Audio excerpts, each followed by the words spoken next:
2 1 को। तो hello student, मैं विशाल यादव आप लोगों का the eagle defence competitive classes में स्वागत करता हूं। और आज हम लोग क्लास 10th का पढ़ेंगे साइंस। ठीक है, तो सारे बच्चों को एक बार मेरी तरफ से जय हिंद और जुड़ जाइए आप लोग। चलिए चालू किया जाए एकदम जोश के साथ और देखते हैं कि कौन कौन बच्चे जुड़े हैं। तो हमारे पहले स्टूडेंट जो जुड़ चुके हैं रोशन कुमार, पूछ रहे हैं कि सर क्या डेली पढ़ाएंगे। हाँ बाबू, मैं वीडियो डेली डालूंगा, मतलब डालता रहूँगा। आप लोगों को बस सारे चैप्टर के वीडियो मिल जाएंगे मेरे यूट्यूब चैनल पे, तो आप लोग वहीं से अब क्या कर लेंगे, अपना नोट्स बनाना चालू कर देंगे। ठीक है, तो चलिए शुरू करते हैं बिना किसी देरी के। अब यहाँ पे देखिए जो हमारा चैप्टर है, पहला चैप्टर रासायनिक अभिक्रियाएँ एवं समीकरण, जो विज्ञान कक्षा 10 का है, इसी के बारे में हम लोगों को पढ़ना है। तो सबसे पहले हम लोग जानेंगे कि क्या हमको पढ़ना है। ठीक है, क्या करेंगे, सबसे पहले हम लोग जानेंगे कि हमको क्या पढ़ना है। तो हम लोगों को क्लास 10 का पहला चैप्टर है जिसका नाम है रासायनिक अभिक्रिया एवं समीकरण। इसको इंग्लिश में क्या बोला जाता है, केमिकल इक्वेशन एंड रिएक्शन। ठीक है, तो इसके बारे में हम लोगों को बहुत ही बखूबी से पढ़ना है। तो चलिए आगे चलते हैं। ठीक है, देखिए हमारा जो हमारा जो पहला यहाँ पे हमको देखो पढ़ना क्या क्या है, तो उसकी जो सूची मेरे पास है, मैंने आप लोगों को लिख के रखा है आप लोगों के लिए। तो हमको देखो क्या क्या पढ़ना है इस चैप्टर के अंदर। जो इम्पोर्टेंट पॉइंट हैं बोर्ड की दृष्टि से, बोर्ड में जो जहाँ से अक्सर करके प्रश्न पूछे जाते हैं, उन प्रश्नों पे हम लोग क्या करेंगे, उन हेडिंग्स पे थोड़ा बढ़िया से ध्यान देंगे। तो पहला हमारा है रासायनिक अभिक्रिया से प्रश्न पूछा जाता है, दूसरा रासायनिक समीकरण है, और तीसरा कि संतुलित कैसे हैं, how to balance chemical equation. इस चीज़ पे हम लोगों को विशेष रूप से ध्यान देना है क्योंकि इससे प्रश्न फिक्स रहता है। ठीक है, तो चलिए आगे देखते हैं। रासायनिक अभिक्रियाओं के प्रकार हम लोग आगे पढ़ेंगे कि कौन सी अभिक्रिया मतलब किस प्रकार की है। इसमें हम लोगों को पढ़ना है संयोजन, वियोजन। ठीक है, वियोजन को अपघटन भी अभिक्रिया कहते हैं। तीन सब चीज़ों के बारे में हम लोग पढ़ेंगे। उसमें अपघटन क्या होती है, प्रकाश अपघटन क्या होती है, ठीक है, और जल विद्युत अपघटन क्या होता है, फिर ऊष्माक्षेपी क्या होता है, ऊष्माशोषी अभिक्रिया क्या होती है। इन अभिक्रियाओं के बारे में हम लोग एक डिटेल में क्या करेंगे, एक बढ़िया तरीके से पढ़ाई करेंगे। ठीक है, फिर इसी के बाद इसी से रिलेटेड एक और पॉइंट आ जाता है संक्षारण। संक्षारण मतलब जैसे लोहे में जंग वगैरह लग जाता है, धातु कैसे अफेक्ट होते हैं, इन सब चीज़ों के बारे में पढ़ना है। और विकृत गंधिता या फूड से रिलेटेड है कि जब हमारा फूड वगैरह जो तेली पदार्थ होता है जिसमें वसा फैट वगैरह पाई जाती है, तो वह स्मेल कर जाता है। एक तरह से अचार वगैरह जानते ही हैं, जब वह उसमें दहिया लग जाता है तो वही सब चीज़ें विकृत गंधिता के अंदर आएंगी। तो चलिए आगे चलते हैं। फिर देखिए अब हम लोगों को पढ़ना है कि रासायनिक अभिक्रिया किसे कहते हैं। क्या पढ़ना है, रासायनिक अभिक्रिया। ठीक है, तो चलिए देखिए रासायनिक अभिक्रिया होता क्या है कि जब दो या दो से अधिक पदार्थ, ठीक है।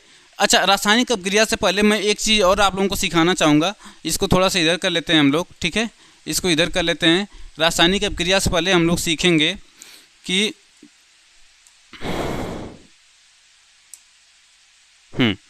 रासायनिक अभिक्रिया से पहले हम लोग सीखेंगे भौतिक परिवर्तन। कौन सा परिवर्तन, भौतिक परिवर्तन। इसको इंग्लिश में बोला जाता है फिजिकल चेंज। क्या बोला जाता है, फिजिकल चेंज।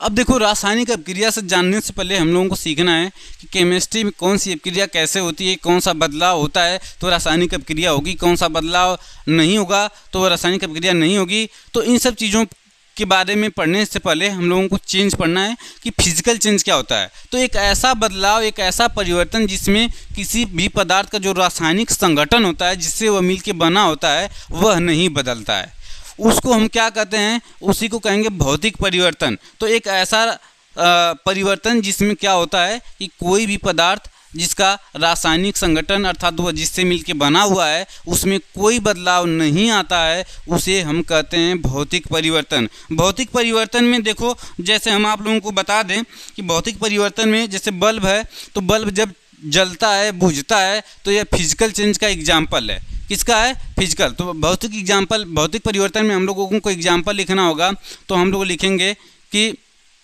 जल का बर्फ में बदलना, बर्फ में बदलना।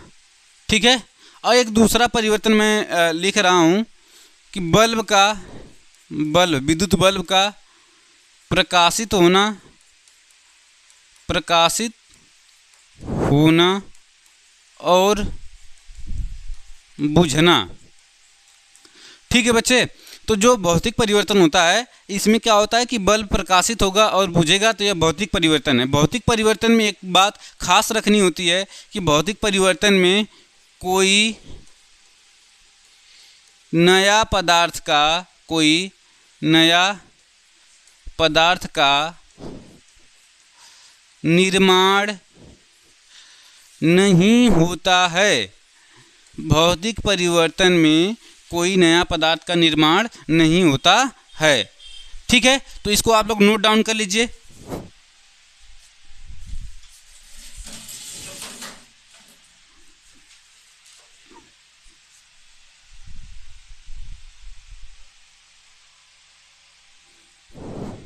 ठीक है, चलिए अब हम लोग आगे चलते हैं।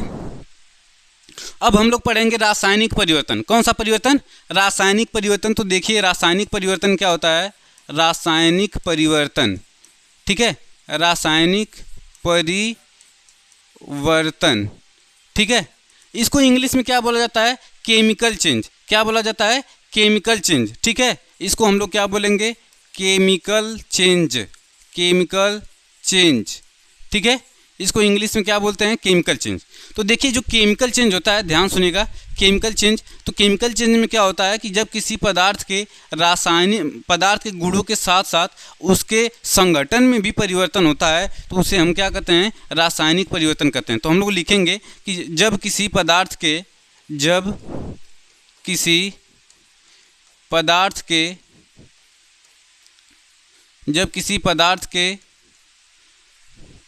गुणों के साथ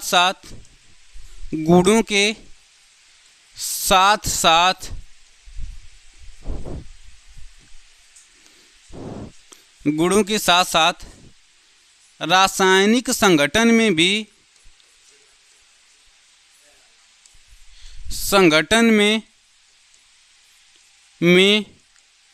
भी बदलाव होता है,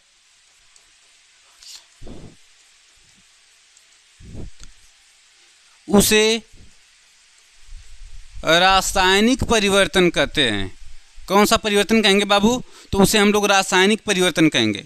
रासायनिक परिवर्तन कहते हैं, रासायनिक परिवर्तन कहते हैं। अब देखिए, जैसा कि मैंने आप लोगों को बताया है कि भौतिक परिवर्तन में नई वस्तु का निर्माण नहीं होता, किंतु रासायनिक परिवर्तन में नई वस्तु का निर्माण होता है। तो हम लोग लिखेंगे कि रासायनिक परिवर्तन में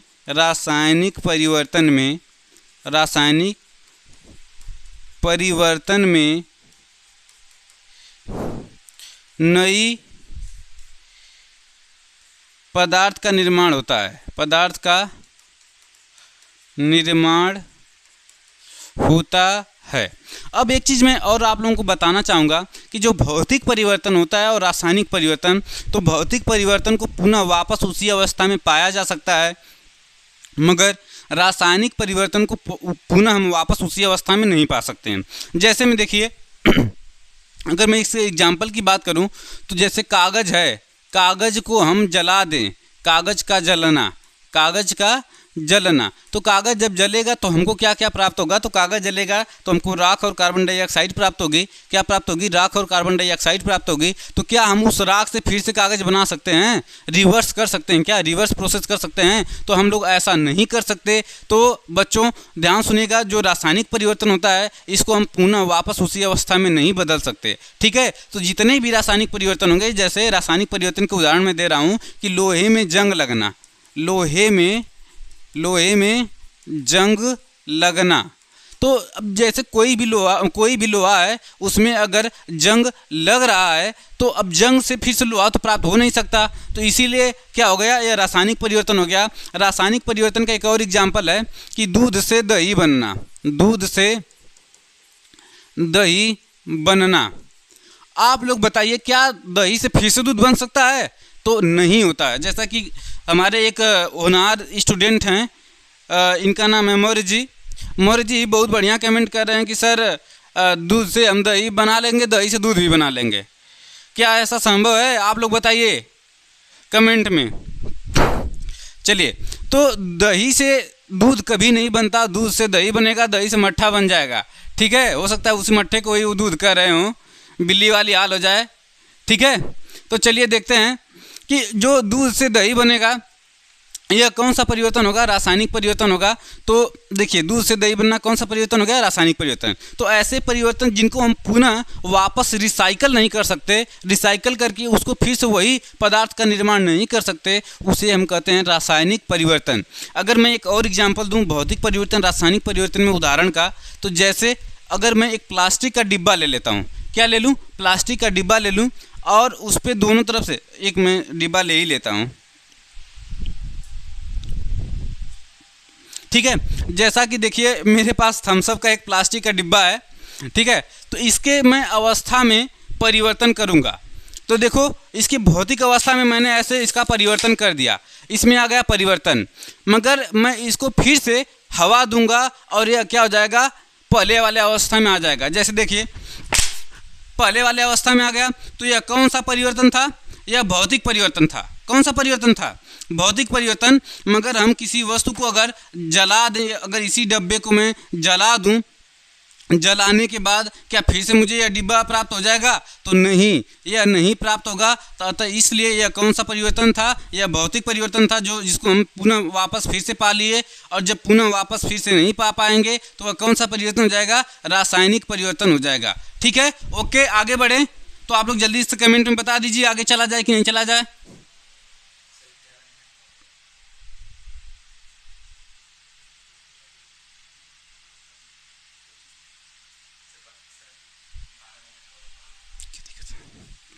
ठीक है, तो चलिए चलते हैं हम लोग।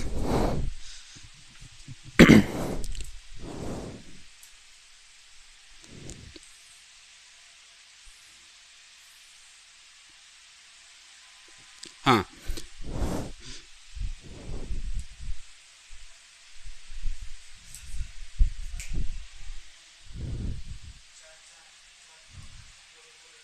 अच्छा, चलिए, अब हम लोगों को पढ़ना था रासायनिक अभिक्रिया किसे कहते हैं। ठीक है, अब देखिए हम लोगों को क्या पढ़ना था, रासायनिक अभिक्रिया।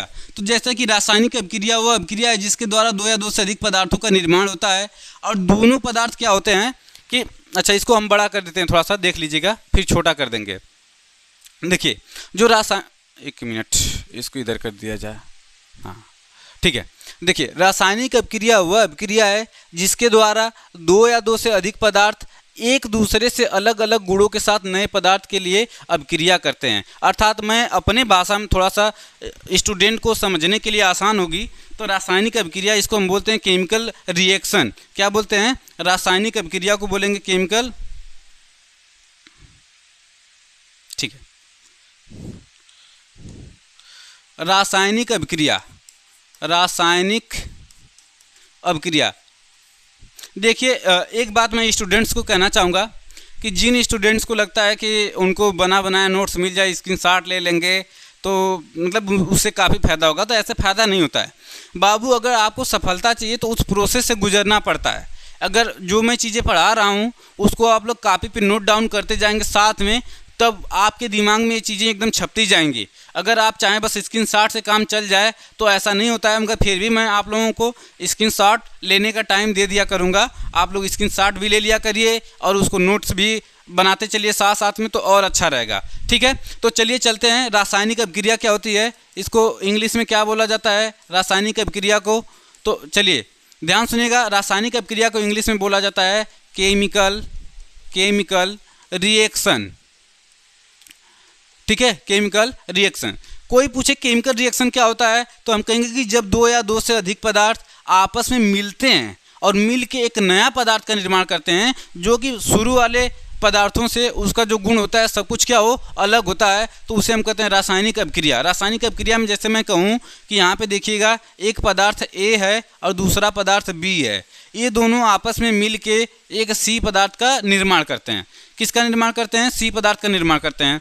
ध्यान देने वाली क्या चीज़ है इसमें, थोड़ा सा दीजिएगा, देखिएगा जो ए है और बी है, जो ए है और बी है, ए इसके अलग गुण होंगे, बी के अलग गुण होंगे, और जो सी बनेगा इसके इन दोनों से भी अलग गुण होंगे। ठीक है। तो रासायनिक अभिक्रिया क्या होती है कि जब दो या दो से अधिक पदार्थ आपस में क्रिया करके मिल के एक नए पदार्थ का निर्माण करते हैं। तो इसका डिफिनीशन अगर लिखना चाहें आप लोग तो लिख लीजिएगा कि जब दो या दो से अधिक पदार्थ, जब दो या दो से अधिक पदार्थ आपस में क्रिया करके एक नया पदार्थ का निर्माण करते हैं, एक नया पदार्थ का निर्माण करते हैं,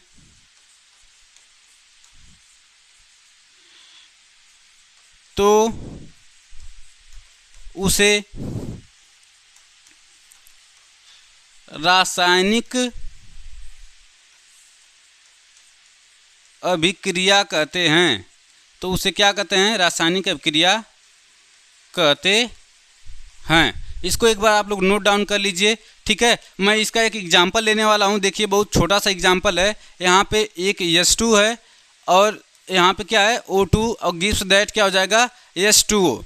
अब देखिए इसको आप लोग संतुलित कर लीजिएगा। संतुलित करने का मतलब यहाँ पे देखिए 2H2 हो जाएगा, तो यहाँ पे आपका हो जाएगा 2H2O, ठीक है। मतलब सही इक्वेशन यही होता है, ठीक है। तो अब चलिए हम लोग ध्यान देते हैं कि इसमें देखिए जो हाइड्रोजन होता है, हाइड्रोजन की एक अलग क्वालिटी है। जो हाइड्रोजन होगा, हाइड्रोजन गैस है, ऑक्सीजन भी गैस है, इसके कुछ अलग प्रॉपर्टी है, इसके ऑक्सीजन की कुछ अलग प्रॉपर्टी है। मगर देखिए कहीं पे भी आग लगाना हो, ठीक है, तो ऑक्सीजन की आवश्यकता होती है। किसी भी चीज़ की दहन करना हो तो ऑक्सीजन की आवश्यकता होती है। जैसा कोई भी कहीं भी आग लगाने वाला काम होता है तो वहाँ पे ऑक्सीजन के बिना आग नहीं लग सकती है। अगर मैं बताऊं कि अगर कोई मोमबत्ती ले लीजिए, मोमबत्ती को जला लीजिए और किसी कमरे में रख दीजिए तो वह जलेगी जब तक उसको ऑक्सीजन मिलेगी। मगर उसको हम किसी गिलास या बर्तन से ढक दें तो वह बुझ जाती है, क्योंकि उसको ऑक्सीजन मिलना क्या हो जाता है, बंद हो जाता है। और जैसा आप लोगों को भी पता होगा, आग लगाने का काम सबसे ज़्यादा कौन करता है, ठीक है, जो फीमेल वर्जन होता है आग लगाने का काम बहुत ज़्यादा करता है। इसीलिए ऑक्सीजन का भी वर्जन फीमेल ही है एक तरह से, ठीक है। तो ऑक्सीजन क्या करती है, आग लगाने का काम बहुत ज़्यादा करती है। तो दूसरी चीज़ देखिए, ऑक्सीजन और हाइड्रोजन ये दोनों जलती हैं, मगर जब दोनों मिलेंगी तो यहाँ पे हमारा बन क्या रहा है, जल बन रहा है। अच्छा, जल का काम क्या होता है, आग बुझाना। क्या होता है, आग बुझाना। तो देखिए तीनों क्या हो गए, तीनों अपने अलग अलग, मतलब तीनों के जो गुण हैं अलग अलग गुण हैं, ठीक है। तो मैं होप कर रहा हूँ कि आप लोगों को यहाँ पे समझ में आया होगा, ठीक है। तो थोड़ा सा हम लोग आगे चलते हैं कि देखिए जैसे इस अभिक्रिया में जितने भी पदार्थ भाग लेते हैं इनको हम लोग अभिकारक कहते हैं। क्या कहते हैं, अभिकारक। जो भी पदार्थ किसी अभिक्रिया में भाग लेंगे उनको हम क्या कहेंगे, अभिकारक। मैं इसको आगे बताने वाला था मगर यहीं बता दे रहा हूँ, इनको अभिकारक, इंग्लिश में इनको रिएक्टेंट कहा जाता है, रिएक्टेंट कहा जाएगा। और जो बनने वाला पदार्थ होता है इसको हिंदी में उत्पाद कहते हैं, उत्पाद कहते हैं, ठीक है। इसको इंग्लिश में क्या बोलेंगे, प्रोडक्ट बोलेंगे। क्या बोलेंगे, प्रोडक्ट, ठीक है। क्या बोला जाएगा, प्रोडक्ट। तो आप लोगों के सामने एक बेस्ट एग्जांपल मैंने दे दिया है, 2H2 + O2 gives that 2H2। अगर मैं अभी आगे आप लोगों को बहुत सारे एग्जांपल देने वाला हूं, इसको नोट कर लीजिए, फिर एक और एग्जांपल देता हूं।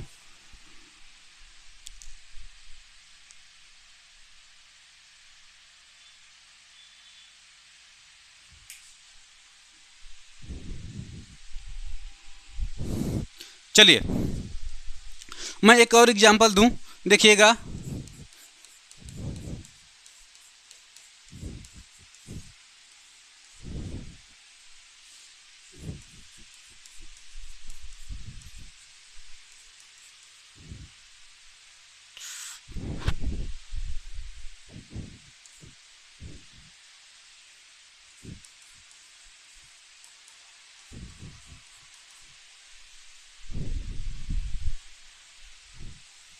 ठीक है, देखिए यहाँ पे आप लोगों को मैं दिखा दूं ये किसका सूत्र होता है, तो आप लोग लिख लीजिएगा। 2NH4Cl होता है नौसादर का सूत्र। किसका सूत्र होता है, नौसादर का, नौसादर, ठीक है, इसको बोलते हैं नौसादर। और CaO ये होता है हमारा चूना का। अच्छा, किस चूने का होता है? तो ये सिंपल जो चूना होता है उसी को कहते हैं, उसका सूत्र होता है चूना। अगर कोई पूछ दे बूझे चूना का सूत्र, बूझा चूना, यहीं पे मैं लिख दे रहा हूँ बूझा चूना का सूत्र, ठीक है। बूझा चूना का सूत्र मतलब इसी में जब हम जल मिला देते हैं तो हमारा क्या बन जाएगा, जैसे कैल्शियम ऑक्साइड है और इसमें जब हम लोग जल मिला देंगे तो यही हमारा कन्वर्ट हो जाता है CaOH के होल ट्वाइस में। इस ये होता है जो बूझे चूने का सूत्र होता है। ये हो गया हमारा किसका सूत्र, बूझा चूना का। तो चलिए अब मैं बताऊं, जो नौसादर होता है, नौसादर को अगर हम अपने हथेली में ले लें और थोड़ी सी चूना की मात्रा ले लें और उसको बढ़िया से जैसे सुरती रगड़ी जाती है वैसे रगड़ा जाए तो आपको देखने को मिलेगा कि जो एक गैस निकलती है जिसको हम कहते हैं अमोनिया। क्या कहते हैं? अमोनिया। अमोनिया की गंध आने लगेगी। किसकी गंध आने लगेगी? अमोनिया की गंध आने लगेगी। तो देखिए जब नौसादर चूने के साथ अभिक्रिया करेगा तो हमारा कैल्शियम क्लोराइड जल, इसको बोलते हैं कैल्शियम क्लोराइड,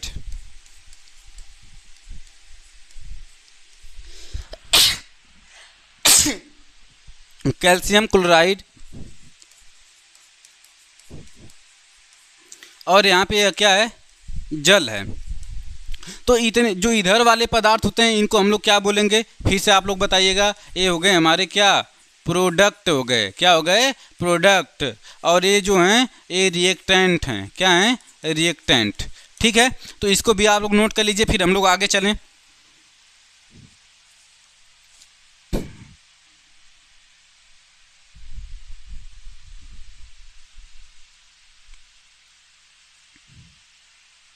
ठीक है,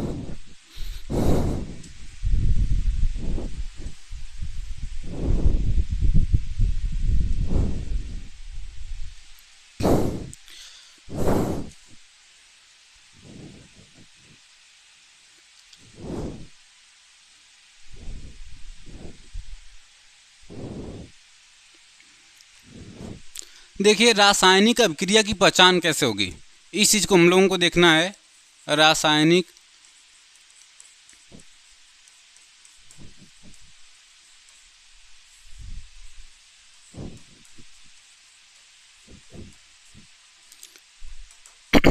चलिए, तो रासायनिक अभिक्रिया की पहचान हम लोग देखेंगे कि कैसे होगी। तो मैं 4 चीज़ें लिखवाया हूँ कि रासायनिक अभिक्रिया की पहचान हम 3-4 चीज़ों से जान सकते हैं। जैसे देखिए पहला कि अगर किसी के अवस्था में परिवर्तन हो रहा है, तो अवस्था में जब परिवर्तन होगा तो क्या रासायनिक परिवर्तन होगा? तो हाँ, अगर किसी के अवस्था में परिवर्तन हो रहा है तो वहाँ पर रासायनिक परिवर्तन हो सकता है। जैसे कि मोमबत्ती को देखा होगा आप लोगों ने, जो मोमबत्ती होती है, मोम, यह पिघलती है, तो जब यह पिघलती है तो इसका अवस्था परिवर्तन होता है या लिक्विड में चेंज होती है, और तब बनता क्या क्या है? तो मोम जब जलता है तो हमारा कार्बन डाइऑक्साइड बनता है, जल बनता है। क्या बनता है? जल बनता है। तो कार्बन डाइऑक्साइड बनेगा और जल बनता है तो उसमें प्रवाह आ जाता है, मतलब पिघल जाती है। ठीक है, तो इसमें ऊष्मा भी उत्पन्न होती है। तो यह हो गई हमारा मोम, जो अवस्था परिवर्तन की उदाहरण था। अब हम लोग चलते हैं रंग में परिवर्तन।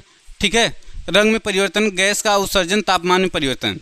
तो देखो इनका जो एग्जाम्पल है गैस में परिवर्तन, रंग में परिवर्तन, तो पोटेशियम परमैंगनेट करके एक पदार्थ आता है। पोटेशियम परमैंगनेट करके एक पदार्थ आता है, जब उसको सिट्रिक अम्ल के साथ, ठीक है, जब उसको हम क्या करते हैं? सिट्रिक अम्ल के साथ अभिक्रिया कराते हैं तो उसका रंग परिवर्तित हो जाता है। तो पोटेशियम परमैंगनेट का सूत्र होता है KMnO4। जब इसको सिट्रिक अम्ल के साथ अभिक्रिया कराते हैं, किस अम्ल के साथ?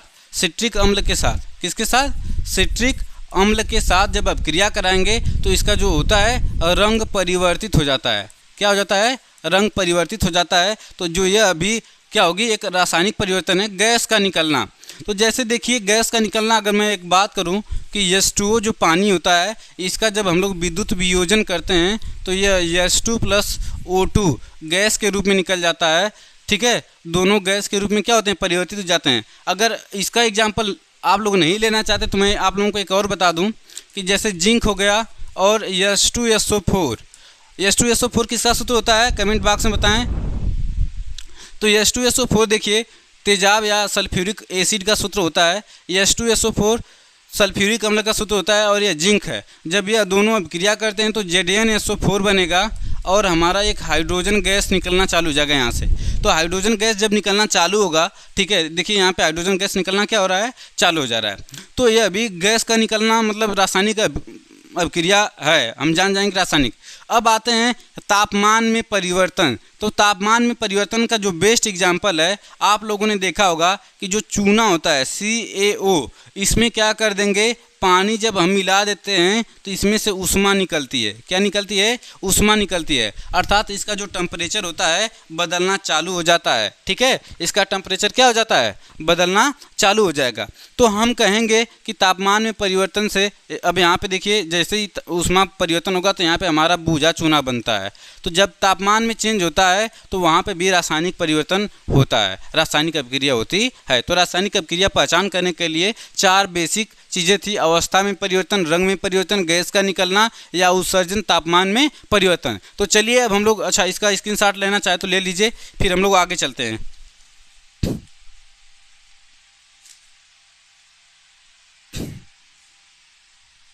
चलिए आगे चला जाए। रासायनिक समीकरण क्या होता है, तो देखिए हम इसको अब आप लोगों को बताते हैं।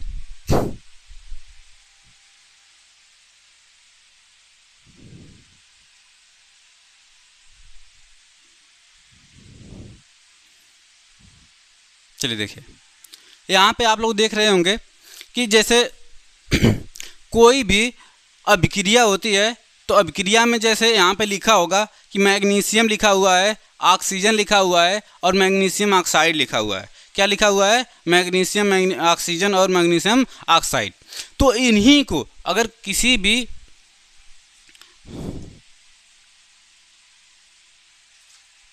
ठीक है,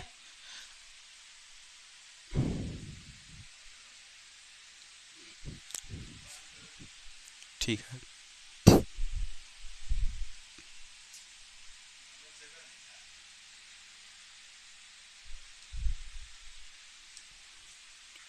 चलिए तो देखिए रासायनिक समीकरण क्या होता है।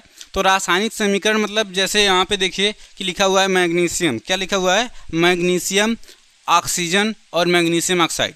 तो देखिए मैंने आप लोगों को जैसा कि पहले ही बता दिया है कि जो तीर के इधर वाले होंगे उनको हम अभिकारक कहते हैं, जैसा कि लिखा हुआ है। यहाँ पे गलत जगह पे लिखा हुआ है तो इसको यहाँ पे नहीं होना चाहिए, उत्पाद यहाँ पे होना चाहिए। ठीक है बाबू, ये यहाँ पे उत्पाद होना चाहिए।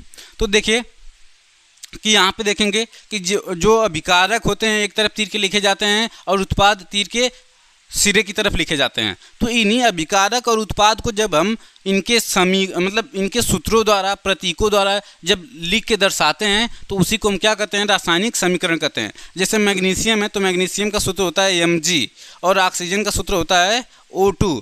अब जब मैग्नीशियम ऑक्साइड का सूत्र पूछा जाए तो MgO होगा। क्या होगा, MgO। तो हम लोग देखेंगे कि देखिए मैंने लिखवाया भी है कि किसी रासायनिक समीकरण में प्रतीकों और सूत्रों के रूप में रासायनिक अभिक्रिया को प्रतीकात्मक रूप से लिखा जाता है, जिसे अभिकारकों के बीच योग का चिन्ह, अब जैसे अभिकारक हैं इनके बीच में धन का चिन्ह लगा हुआ है, अगर उत्पाद एक से अधिक रहते तो उनके बीच में भी धन का चिन्ह लगा रहता। तो कुल मिला के कोई पूछे कि रासायनिक समीकरण क्या होता है तो हम लोग बोलेंगे कि रासायनिक समीकरण का मतलब सीधे सीधे कि जब किसी अभिक्रिया में भाग लेने वाले अभिकारक, ठीक है, अभिक्रिया में भाग लेने वाले अभिकारक और जो उत्पाद होते हैं, अभिकारक और जो उत्पाद होते हैं उनको हम लोग सूत्र के रूप में, प्रतीक के रूप में, चिन्ह के रूप में जब लिखते हैं इसी को बोला जाएगा रासायनिक समीकरण।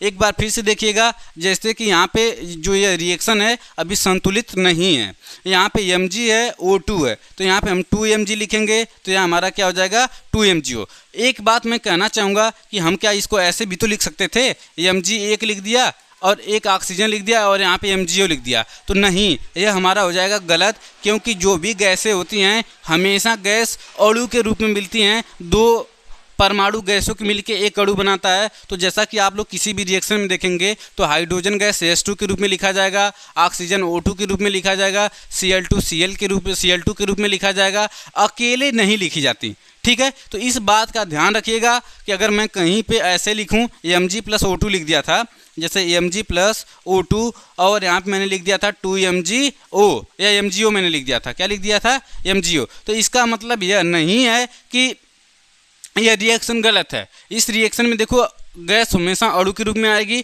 इसको हम लोग बाद में संतुलित कर लेंगे। तो यहाँ पे मैंने 2mg लिखा हुआ है। क्या लिखा हुआ है? 2mg + O2 और 2mgO बन जाएगा। ठीक है, तो इस वीडियो में हम लोग इतना ही रहने देते हैं, क्योंकि अब आगे की क्लास में आप लोगों को मिलेगा पढ़ने के लिए। तो सारे लोग एकदम बढ़िया से टाइम से जो भी चीज़ें मैं पढ़ाऊँ उसको रिवीजन करते रहिए और अपना एक अच्छा सा नोट्स बनाते रहिए, ताकि समय समय पे उसको आप लोग रिवाइज कर सकते हैं। तो आज के लिए इतना ही, फिर मिलते हैं नए एपिसोड में। तब तक के लिए धन्यवाद। जय हिंद, जय भारत।